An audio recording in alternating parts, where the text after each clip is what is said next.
Assalamualaikum warahmatullahi wabarakatuh. Pecinta petualangan musik goib, sahabat-sahabat Nusantara. Malam ini bersama saya Gus Obib dan Mbah Goib juga Mbah Goib beraksi.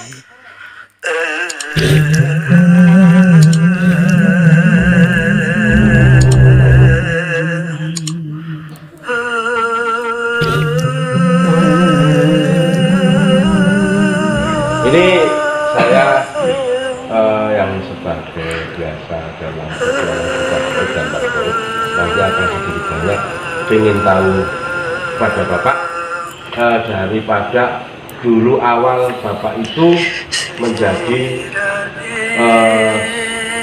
kalau menurut saya sih ya soal perdukunan atau orang pintar itu gimana? Mungkin pertama seperti ini, saya juga mempelajari suatu ilmu, dan pembelajaran ilmu itu juga tak lepas dari seorang guru.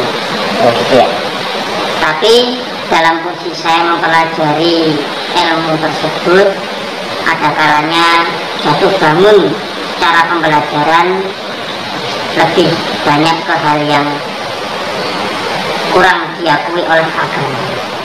Karena kalau saya nggak begitu tahu bahwa nanti kan Mbah Goib yang sudah terbiasa dalam lingkup masalah goib, mungkin Mbah Goib kan yang lebih banyak tahu Bapak. Mungkin monggo Mbah Goib. Ya, setahu saya ini Mas. Gimana Pak? Yang namanya seorang dukun, Ya. semua tidak jelek dan semua tidak ada yang jahat. Ada juga yang jahat dan ada juga yang setengah baik. Oh intinya di situ Pak? Ya namanya orang itu semua macam-macam sesuai dengan pekerjaan dan karakternya atau apa yang dia senangi, apa dia yang tekuni dia. Oh sama aja, dan dengan Bapak ini dia juga bisa cerita masa soal perdukunannya dia. Dia juga teman saya, tapi oh gitu kan? Ya masalah saya tidak mau menyebutkan dia siapa namanya, gurunya siapa dan dari mana dia berasal. Tapi kita cuma karena saya udah lama nggak pernah ketemu dengan beliau, kita nanti akan tanya istilahnya itu, selama dia nggak ketemu dengan saya itu dia mencari sampai menjadi seorang dukun itu, ceritanya itu gimana? Itu Bapak karena lama sudah ketemu ya, lama nggak ketemu ya Pak, mungkin bisa cerita. Saya kan inginnya itu ya semua itu kalau bisa orang ini dikasih nasihat atau diluruskan agar kembali ke jalan Allah. Tapi kan ya bener Pak, maaf ya Pak ya, saya sedikit ya coba dari kalau banyak masyarakat rumor di luar kan kalau dukun itu intinya jelek Pak. Ya sudah lama saya tidak bertemu dengan seorang Mbah Goib ini, sudah lama, dikarenakan ya dulu kita sempat mempelajari suatu ilmu yang sama dalam satu guru yang sama, cuma saya mengakui bahwa apa yang saya peroleh dan apa yang saya perjagakan itu beda dengan Mbah Goib. Oh gitu. Gimana Mbak? Dia belum nggak pernah ketemu dengan saya. Saya lihat dengan mata gaib saya ini, ilmu-ilmunya itu banyak perubahan dan banyak berubah. Oh gitu. Iya. Kalau kan sudah lama ketemu si Mbah Goib, tanya aja sama Bapak. Guru ke orang seorang ya kiai lah. Bisa dikatakan dia, tapi guru saya dan gurunya dia itu sama-sama nggak ingin disebut sebagai seorang guru atau seorang kiai. Tapi dia dulu mengajarkan secara sesuai dengan syariat, walaupun ilmu kedugengan atau kanuragan apapun saja. Lebih duduk saya. Begitu ya? Karena saya bisa menguasai dan saya bisa mendapatkan, memperoleh, dan saya diminta bantuan sama orang-orang yang memerlukan bantuan saya.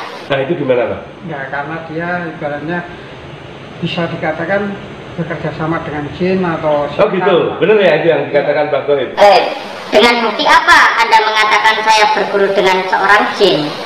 Karena dia dalam bidangnya untuk dalam arti perdukunan itu kan posisinya dia dimintai orang suruh nyantet, suruh ini pasang susuk, tapi pasang susuk bukan yang jalan yang lurus tapi jalan yang ke kiri. Akhirnya dia maksudnya jahat intinya. ya, intinya kalau setahu saya ini posisi dia ini selama ini kan nggak pernah ketemu dengan saya, tapi batin saya mengatakan Iya. bahwa dia itu sering pasang susu pas kalau ada pasien itu wanita, dia sering ya entah sini atau entah Ada sesuatu ya, Pak. Nah, gini Bapak, Tentu. itu dari Yang makromnya. yang dulu jadi temannya Bapak sama Mbah Koib. Saya cuma ingin tahu dari sisi kayak yang dikatakan Mbah Koib, pasang susu itu berupa apa saja, Bapak? Yang setahu Bapak yang selama ini didalami Bapak. Ya, dari alur kita, dari perjalanan ataupun media yang kita butuhkan banyak. Ada yang melalui dari bunga, ada yang dari emas, ada batu permera, batu permata, ada juga dari lempengan besi ataupun lempengan. Yang menurut Bapak selama mempunyai ilmu paling bagus apa? Masalah itu. Lebih bagus yaitu jarum emas ataupun intan. Nah, dia ibaratnya bisa dikatakan bekerja sama dengan jin atau Oh gitu, bener ya itu yang dikatakan Mbah Koib. Yang dikatakan Itu bisa lebih jelasnya dibilang daripada kodam jin ataupun setan. oh gitu. Itu termasuk jin yang keberapa? Itu jin yang keempat. Itu dasar itu. Itu lebih tinggi.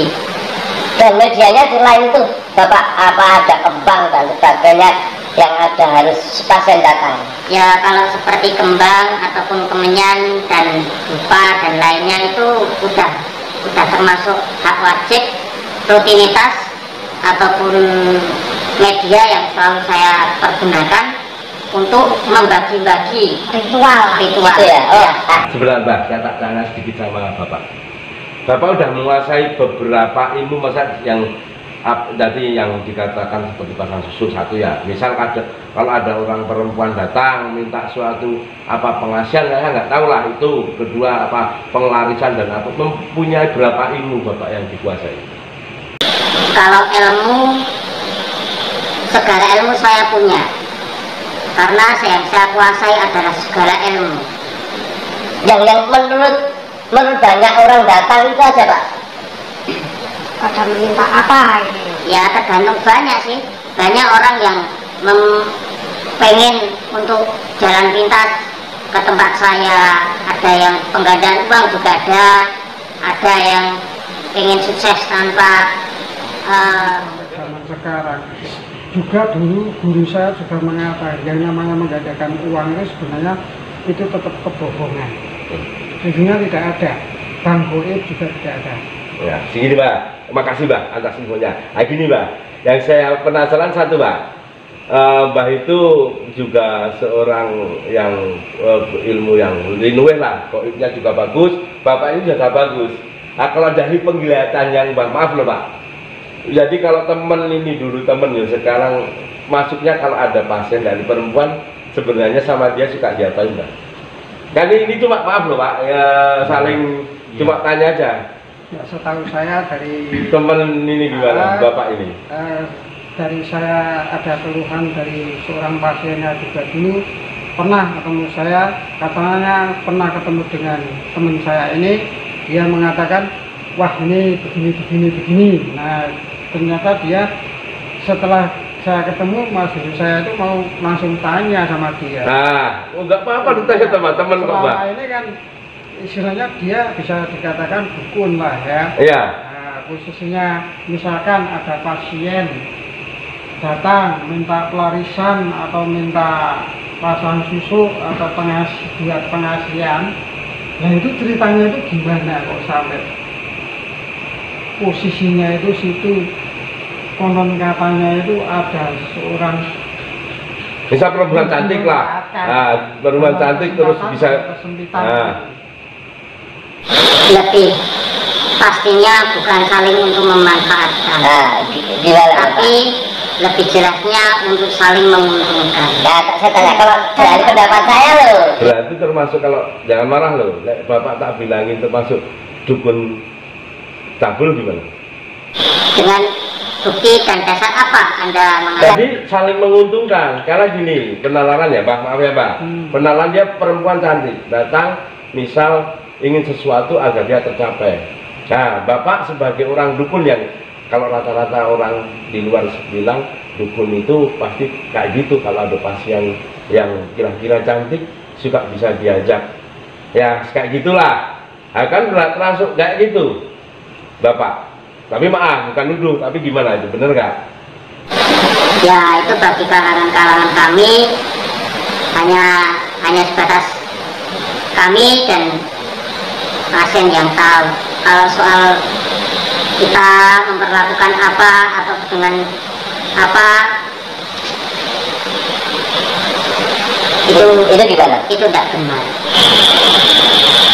Nah, berarti kan benar kalau saya bilang Bapak juga termasuk menurut saya dukun cantik. Tapi kan orang, maaf ya, tamu saya kan bukan cuma sebatas seorang wanita, laki juga ya, banyak. Bahkan dari kalangan apapun banyak yang datang ke tempat saya. Santet juga, suka nyantet juga. Ya tergantung uang, Pak. Intinya tergantung uang. Ya, kalau uang sesuai, ya saya kerjakan. Saya kerjakan. Oh gitu. Oh, berarti juga untuk pengarisan kayak mungkin perusahaan gitu atau lainnya juga. Ya, tumbal banyak. Terus kalau ada perjanjian kita negosiasi secara akad, kalau agama kita sah, kita jalankan, ada uang saya siap. Nah, karena saya bekerja. Itu biar Karena gini, saya melakukan ritual dan saya perjalanan saya mendapatkan ilmu itu juga kembali lagi ke ekonomi.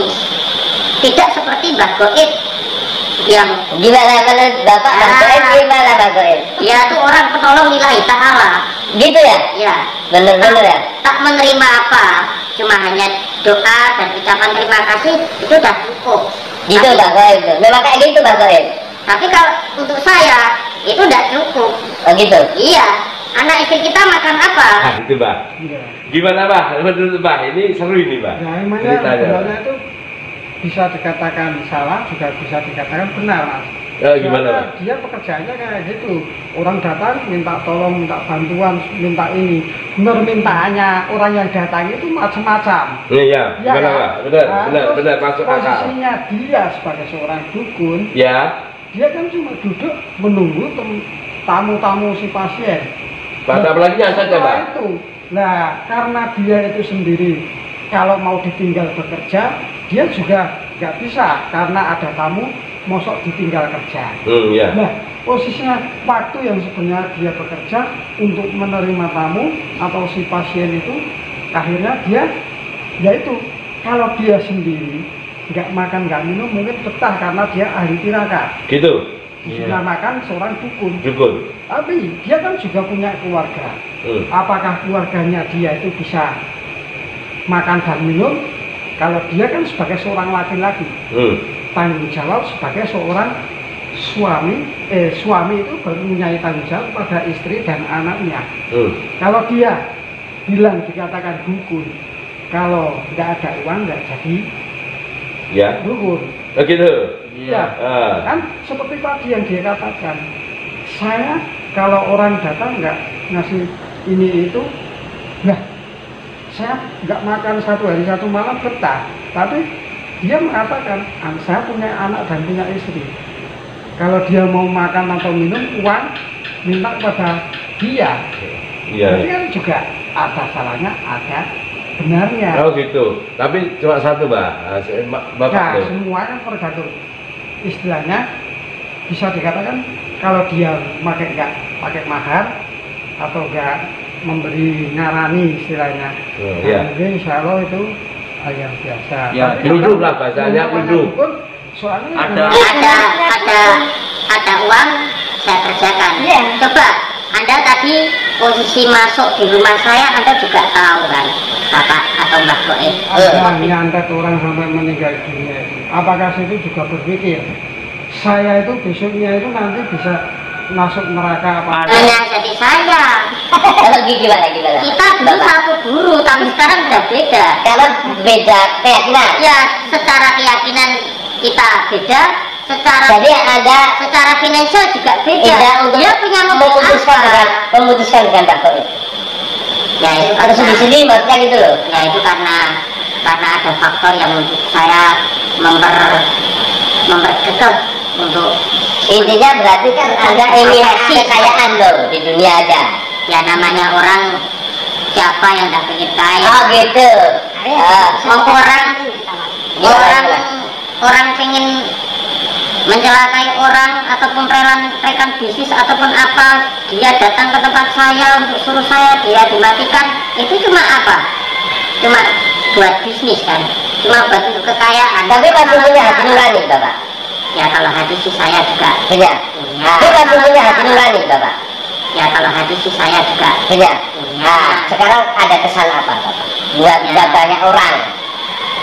Ya khususnya buat kru dari Simbah Goib sendiri menyampaikan janganlah pergi ke tempat perdukunan ataupun ke seorang dukun. Karena Mbak sendiri dukun ya? Bisa bilang gitu? Ya karena itu jauh lebih sesat daripada kita berguru ataupun mengaji ke tempat seorang kiai ataupun ustaz. Gimana Pak?